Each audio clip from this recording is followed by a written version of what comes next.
오늘은 추수감사주일입니다. 그래서 야고보서의 말씀은 잠시 쉬어가도록 하겠습니다. 이 추수감사절은 영국의 청교도들이 아메리카 대륙으로 건너가서 그 혹독한 환경 속에 농사를 지어 첫 수확을 하나님 앞에 드리며 감사한 것을 기념하여 지켜오는 절기입니다. 우리가 사는 지금의 시대가 1차 산업인 농경사회는 아니기 때문에 우리가 직접 농사를 지어 추수한 것으로 하나님께 감사하며 추수감사절을 지키지는 않습니다. 그러나 우리의 삶을 이 농사로 비유할 때 한 해를 돌아보면서 우리 삶에 거둬들인 많은 결실에 대해 하나님께 감사하는 마음으로 추수감사절을 지키고 있습니다. 저는 오늘 추수감사절을 맞아 또 12월 1일에 있는 새생명 축제를 앞두고 한 사람의 영혼을 추수하는 기쁨을 위해서 이 복음의 씨를 뿌리는 자로서 눈물을 흘리며 울면서 씨를 뿌려 하는 이유에 대해서 생각해 보는 시간을 가지려고 합니다.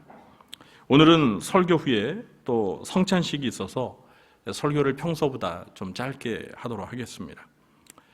첫째, 모든 신자는 이 복음의 씨를 뿌리는 농부입니다.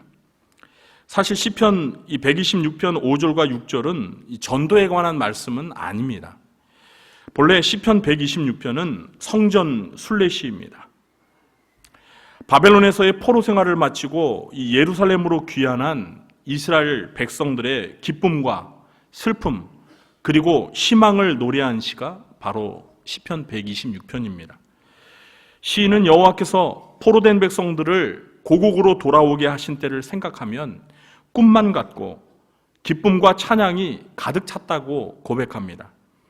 그러나 아직도 고국으로 돌아오지 못한 포로민들과 그리고 고국으로 돌아왔지만 황폐한 고국 땅에서 고생하는 귀환민들의 삶을 생각하며 힘겨운 현실 속에서 눈물을 흘리며 씨를 뿌리는 농부처럼 미래에는 반드시 기쁨의 열매를 거둘 것이라는 기대와 희망을 노래하고 있습니다. 저는 이 시 가운데 5절과 6절 말씀을 전도의 상황에 적용해서 오늘 말씀을 전하려고 합니다. 5절에 보시면 씨를 뿌리는 자라는 표현이 있습니다. 저는 예수님을 믿는 신자는 모두가 씨를 뿌리는 자라고 생각합니다. 예수님께서도 복음서에서 하나님의 말씀을 전하며 전도하는 행위를 농부가 씨를 뿌리는 것에 비유하신 적이 있습니다. 예수님께서 모든 신자에게 복음 전파의 사명을 맡기셨기 때문에 모든 신자는 복음을 전하는 복음의 씨를 뿌리는 자라고 말할 수 있습니다. 따라서 모든 신자는 스스로 복음의 씨를 뿌리는 자라는 정체성을 가지고 열심히 복음의 씨를 뿌리면서 전도해야 합니다. 저와 여러분은 올 한 해 동안 얼마나 열심히 복음의 씨를 뿌리셨습니까? 여러분, 우리 교회 실천 과제 가운데 9번 한번 보시기 바랍니다. 9번을 한번 읽어볼까요? 112 전도를 실천한다. 네, 112라니까 어디에서 강도나 강력 범죄 신고를 열심히 하자 이렇게 생각하시면 안 되고요. 112가 뭐죠? 한 사람이 1년 동안 2명을 전도하자.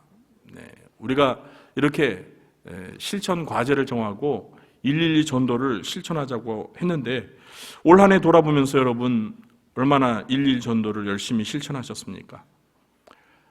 이번 새생명 축제에 복음의 씨를 열심히 뿌려서 꼭 전도의 열매를 맺는 저와 여러분 되시길 주님의 이름으로 축원합니다.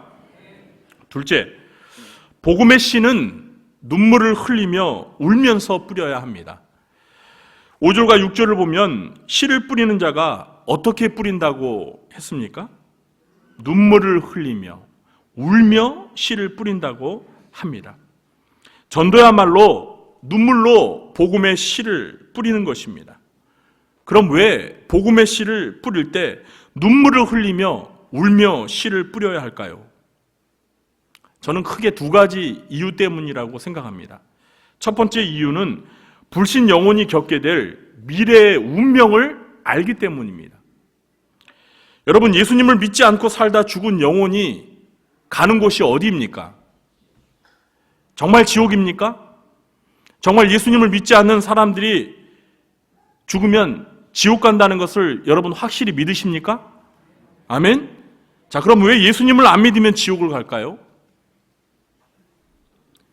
예수님을 믿지 않으면 죄 문제를 해결할 수 없기 때문입니다. 우리 인간의 죄 문제를 해결해 줄 수 있는 분은 오직 우리를 위해 십자가에 못 박혀 죽으시고 부활하신 하나님의 아들 예수 그리스도밖에 없습니다.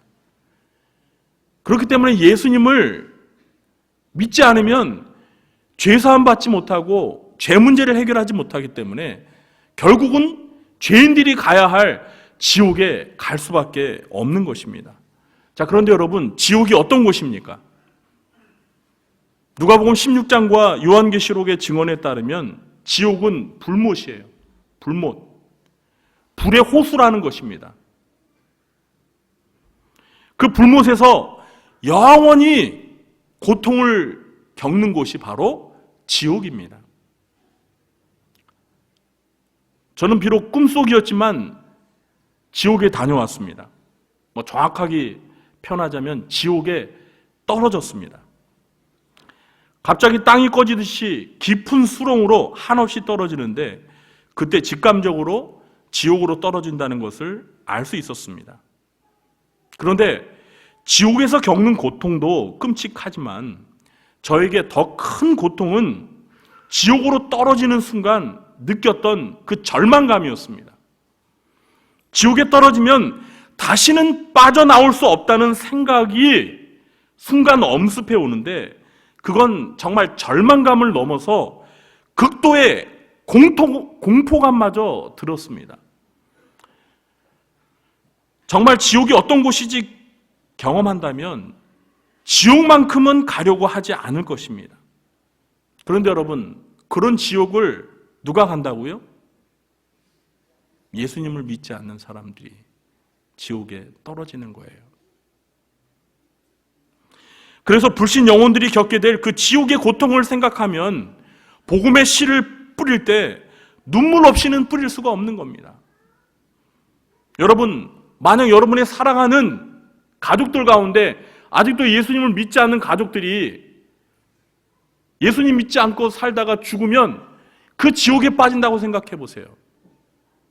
그 지옥의 불못 속에서 영원히 고통을 겪는 사람이 저 여러분의 부모님이고 저 여러분의 형제들이고 저 여러분의 자녀들이라고 생각을 해보세요.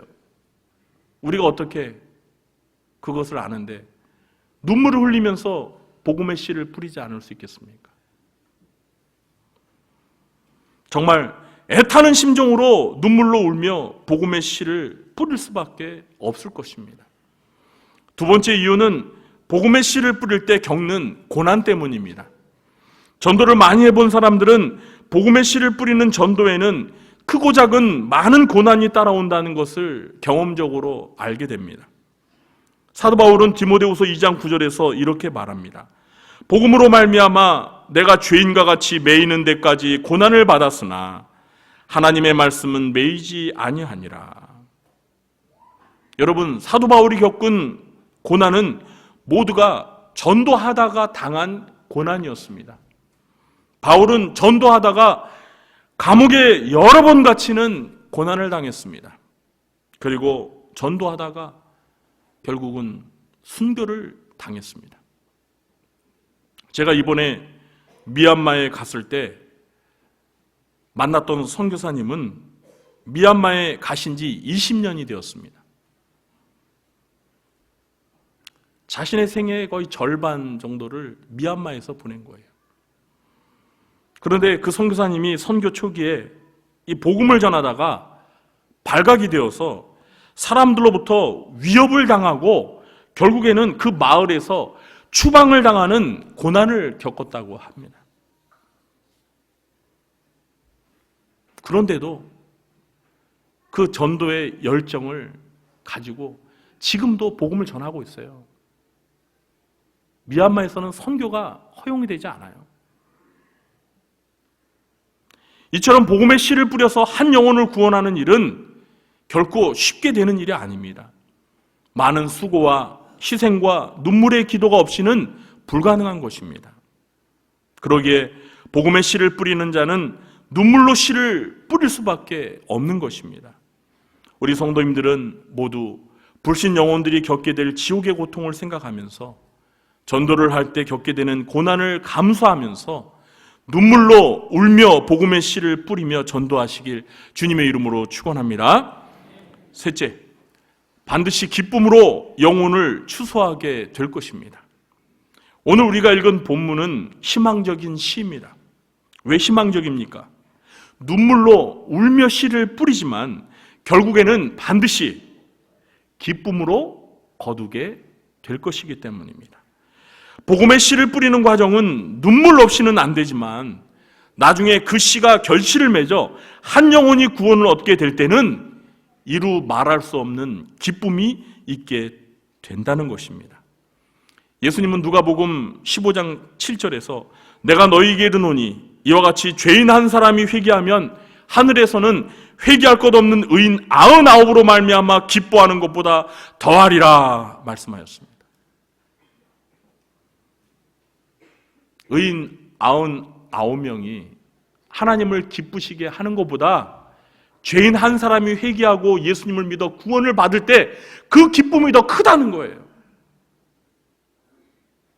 여러분, 이런 기쁨을 경험해 보셨습니까? 이런 기쁨에 한번 중독되면은요, 복음을 전하지 않을 수가 없는 거예요.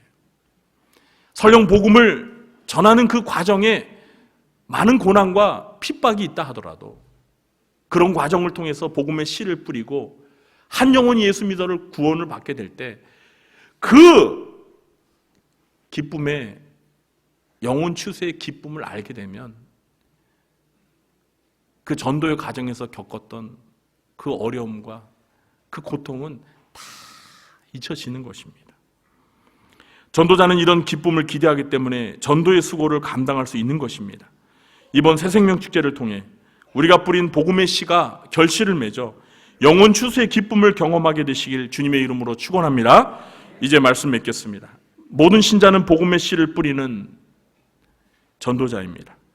그런데 우리는 복음의 씨를 뿌릴 때 불신 영혼이 겪게 될 미래의 운명을 생각하면, 그리고 복음의 씨를 뿌릴 때 겪게 되는 고난을 생각하면 눈물을 흘리며 울며 씨를 뿌릴 수밖에 없습니다.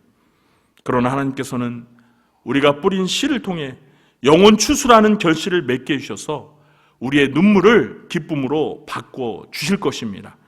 이 사실을 믿고 새생명 축제까지 이제 남은 2주 동안 열심히 복음의 씨를 뿌려서 기쁨으로 거두게 되는 저와 여러분 되시길 주님의 이름으로 축원합니다.